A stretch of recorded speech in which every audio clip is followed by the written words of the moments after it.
لا، ما اتجوزتش عليكي لانك مش على ذمتي اصلا. بس قبل ما تاخد القرار ده كان لازم تعرف اني ما غلطتش، واني عمري ما حبيت غيرك، واني اول ما عرفت انك في المستشفى جيت جري على هنا لاني باقي عليك وبحبك. وانا مرحب برجوعك.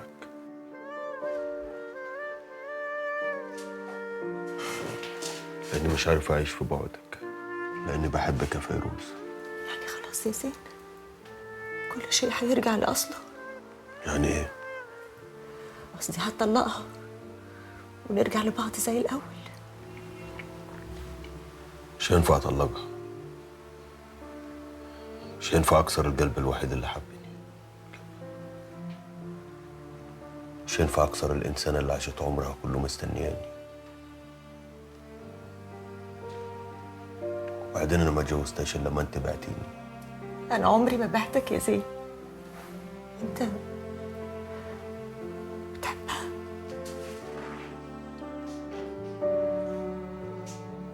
حبيتك وما حبيتش غيرك يا فيروز.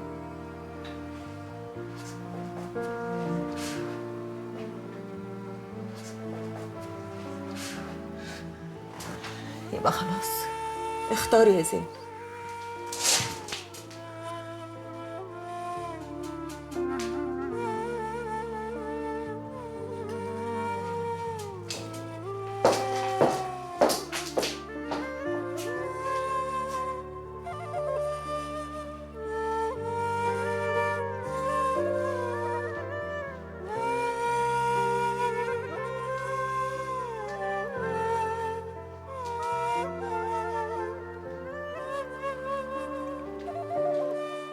أنا عارفة إنك ما حبيتش غيرها،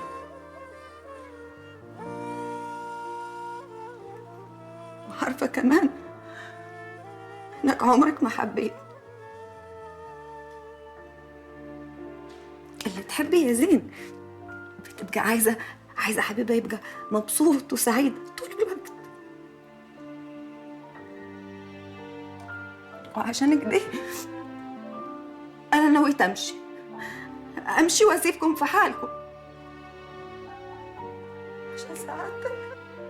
هي سعادتي يا زين. وأقول لك أنا مش زعلانة. وانا عمري ما هسيبك، حتى لو وجودك هيخسرني فيروز.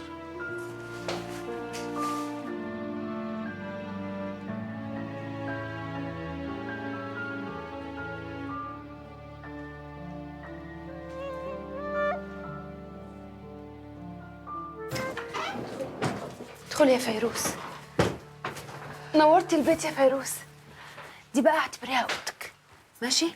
والدولاب ده بتاعك، خدي منه اللي انت عايزاه. انا هروح اعمل لك واكل.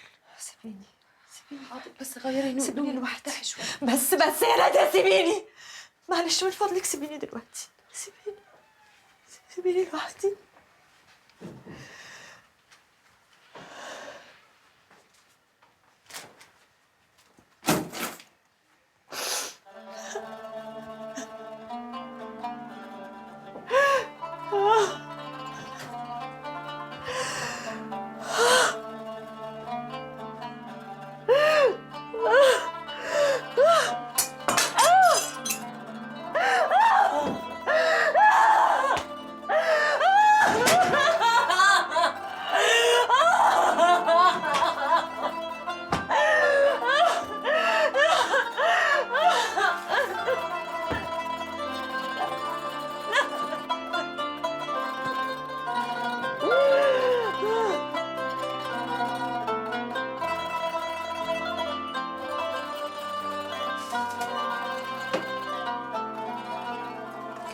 يا فيروز ما توجعيش قلبي عليكي. طب قومي كلي الحته دي من يدي.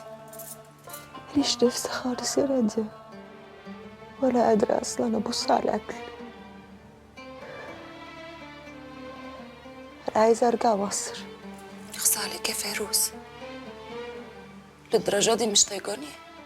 أنت عارفة أنا بحبك قد إيه، بس أنا مش قادرة أقعد في مكان فيه ريحة زين.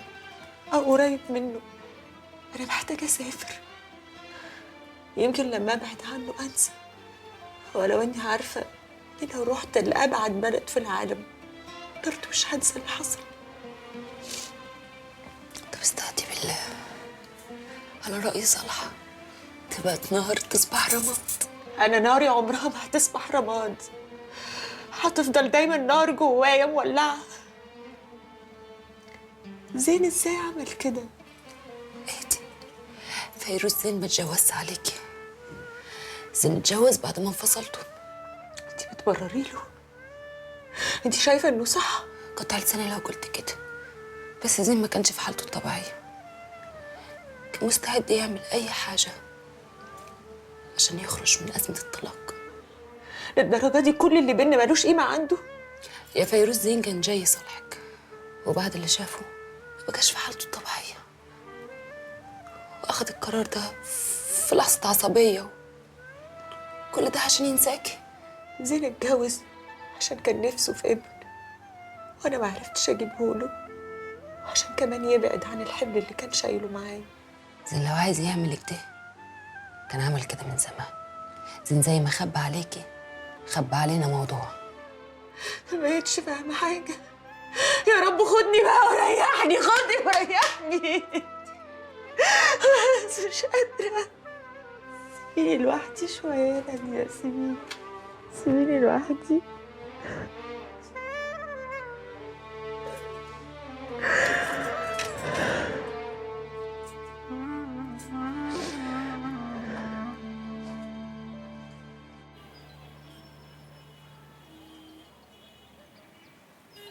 لا زين والله ما بتتحرك زي ما انت.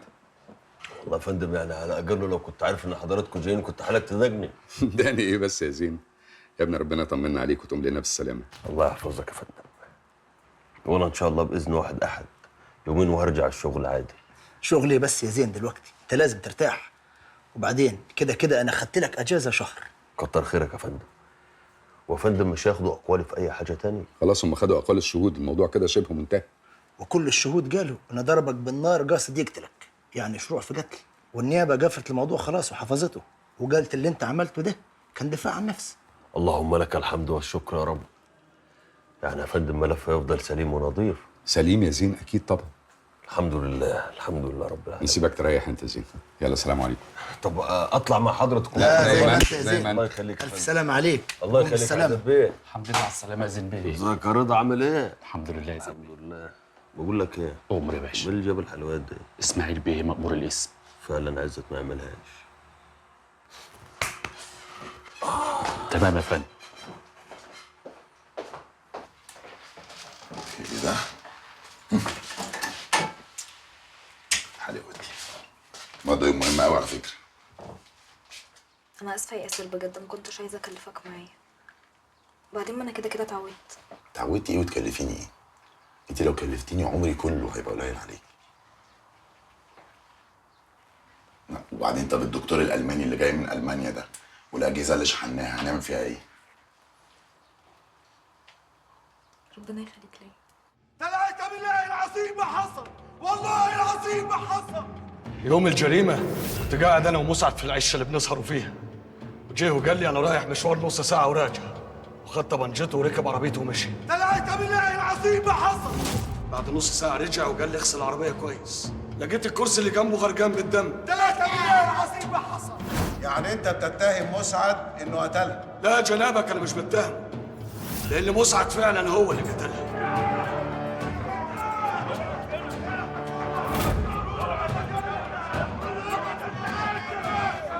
لأن مسعد فعلا هو اللي قتلها.